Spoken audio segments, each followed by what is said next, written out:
जो जीवन रुका हुआ है वो जीवन ठहराव देता है, गंदगी देता है। जो जीवन ठहर जाए उसमें से बदबू आती है। पर जिस जीवन के रथ पे आपका सारथी यदि भगवान बन बैठा है तो वो जीवन जैसे रथ यात्रा में उत्सव होता है, वैसे ही आपकी जीवन रूपी रथ यात्रा में सदैव उत्सव बना रहता है, जिसका सारथी भगवान स्वयं होता हो। अपने जीवन को के सारथी को भगवान को सौंपो, सहज जीवन बनाओ। मुझे ये करना, मुझे ये पाना, मुझे ये लेना, मुझे ये देना, मुझे यहाँ पहुँचना, सब आपकी इच्छाएं ठीक है, होनी चाहिए। जीवन है तो कुछ जीवन में लक्ष्य भी होने चाहिए। तो लौकिक लक्ष्य होते हैं लोगों के, मुझे ये बनना है, ये पाना है, मुझे यहाँ पहुँचना है, ये छोड़ना है, इसे कहना है, इससे सुनना है, इससे मिलना है, बहुत सारे काम होते हैं। पर जब जब आपको ये विचार आता है कि मुझे ये करना है, साथ में एक चीज जरूर जोड़ दो कि जिसमें तेरी प्रसन्नता हो वो हो, जिसमें तेरी प्रसन्नता ना हो वो मेरे द्वारा ना हो।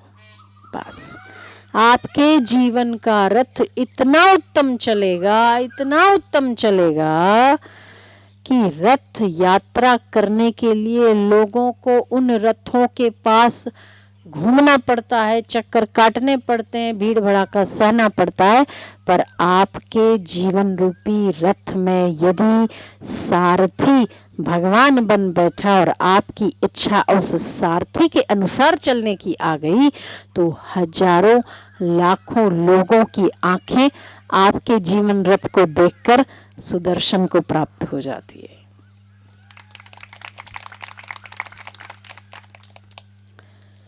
तो जब आपको मन हो, आपकी इच्छा हो, आपके विचार हो, आपकी वृत्तियां हो कि मुझे ये पाना है, मुझे ये करना है, मेरे जीवन का ये लक्ष्य है, जरूर भले होना, साथ में अपने सारथी को जरूर याद रखो। तेरी इच्छा है तो मेरे जीवन रथ को उसी की ओर बढ़ाओ। कभी भी आपका जीवन का रथ वो सारथी भटकने नहीं देगा।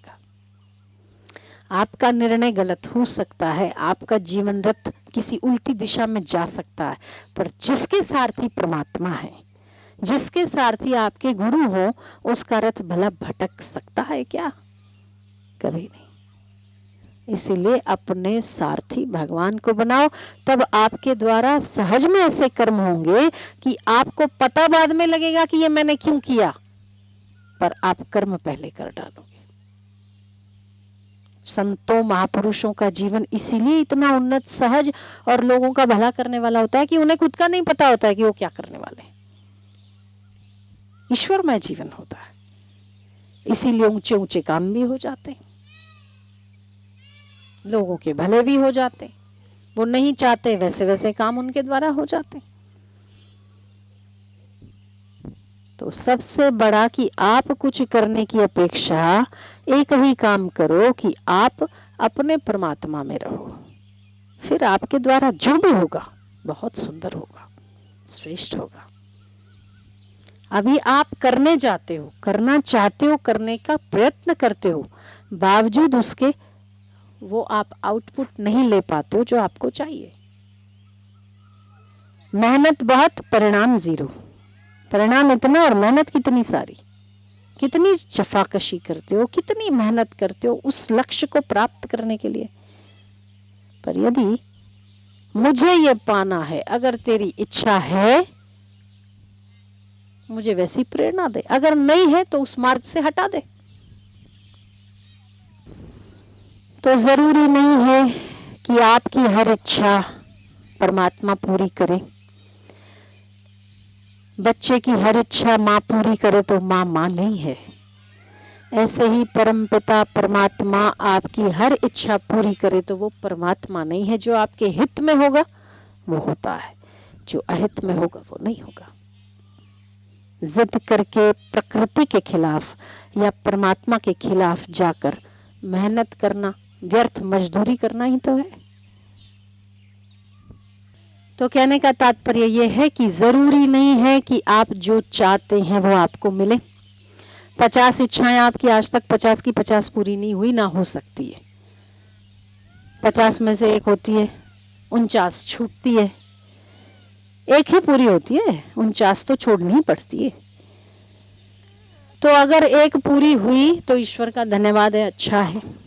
पूरी नहीं हुई तो परमात्मा ने अपने मन की कर ली तो भी अच्छा है, बुरा क्या है।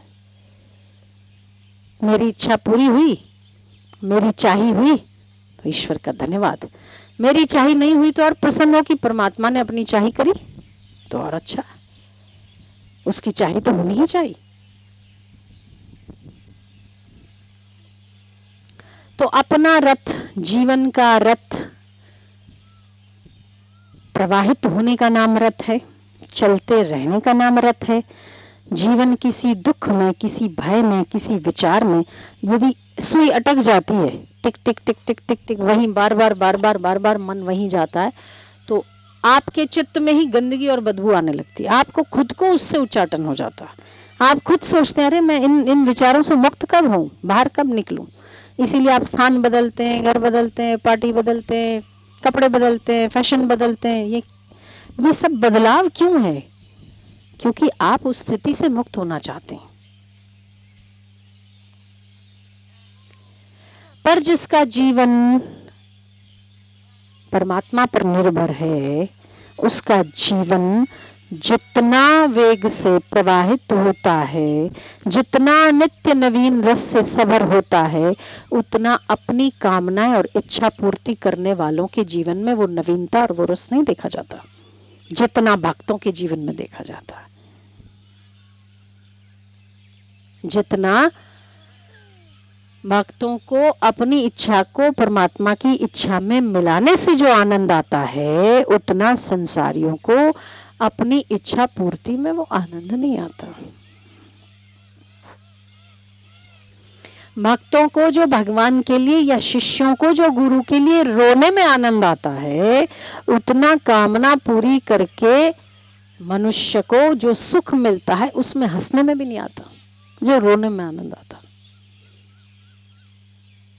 इसका मतलब ही यह है कि जब आपकी जीवन की डोरी आप जब गुरु को सौंपते हो या परमात्मा को सौंपते हो, तब आपका जीवन का रथ नित्य नवीन रस के साथ, नित्य नवीन उत्सव और उत्साह के साथ आगे बढ़ता है।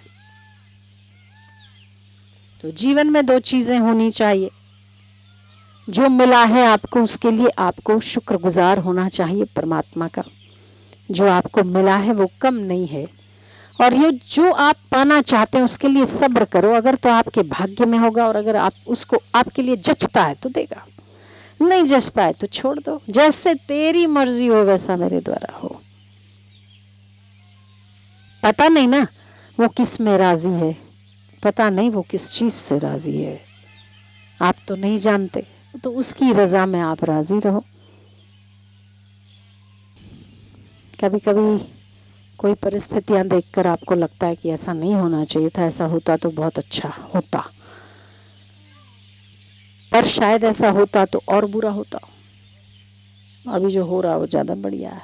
आपकी नजर से परमात्मा की नजर ज्यादा श्रेष्ठ है, ज्यादा उत्तम है।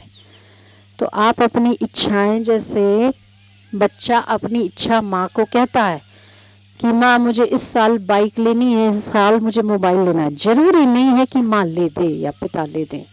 ऐसे ही आप परम पिता परमात्मा से, आपने गुरु से, मुझे ये करना है, पर फिर भी तेरी मर्जी हो तो करना है। अगर तेरी प्रसन्नता मिलती है तो जो चाहे वो करना है, जिसमें तेरी प्रसन्नता नहीं वो छोड़ो, नहीं वो चाहिए नहीं, लेके क्या करेंगे। ईश्वर की प्रसन्नता आपके लिए अहमियत रखनी चाहिए। आपके जीवन का रथ का सारथी परमात्मा को होना चाहिए।